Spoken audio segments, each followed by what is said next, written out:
Hi guys, my name is Amity and I'm here today to talk a little bit about my favorite subject, which is meal prep. I know that meal prep can be incredibly overwhelming. I used to be completely afraid of it uh, as well.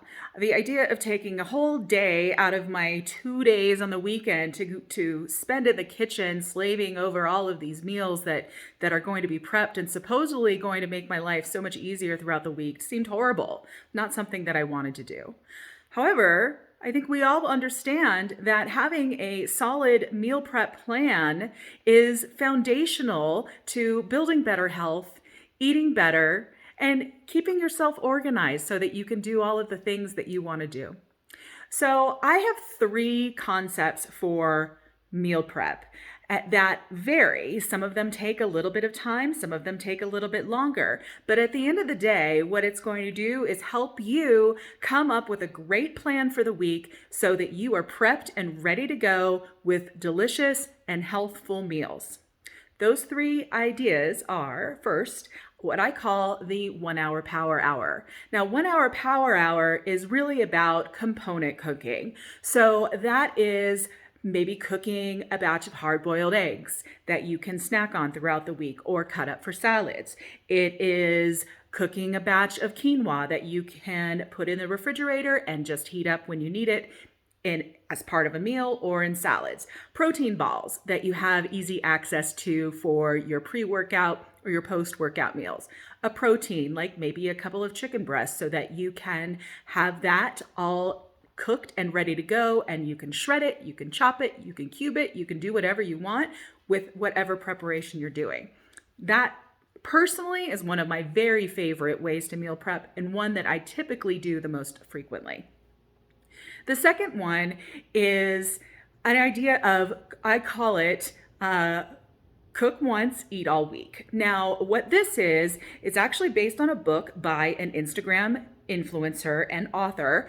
And what she discusses in her book is that you cook a few items in the beginning of the week, say one protein, one veggie, one starch, maybe a few other things.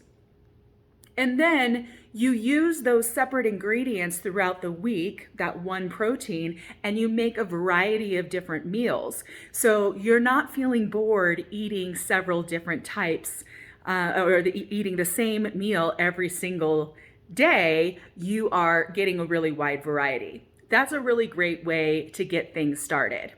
Now, the third way is what I call batch cooking. So this is where you're going to pick, for example, a meal that you're going to have every day for lunch. So that's pre-packed and ready to go for you.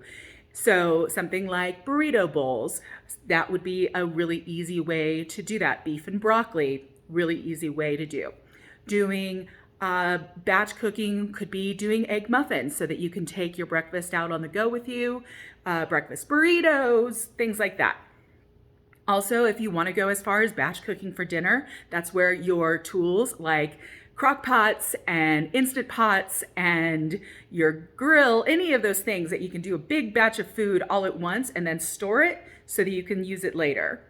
I also love, for this concept, the sheet pan meal, and we're going to talk a little bit more about that. Upcoming, I'm going to have 3 separate videos that will demonstrate each of those 3 concepts. So we'll do one for component cooking, or that 1 hour power hour. We'll do another for the cook once, eat all week, and then we'll do a third one for batch cooking. I hope that you really enjoy this video series. Ask a lot of questions, let me know your thoughts, and I'm really excited to share some great information with you.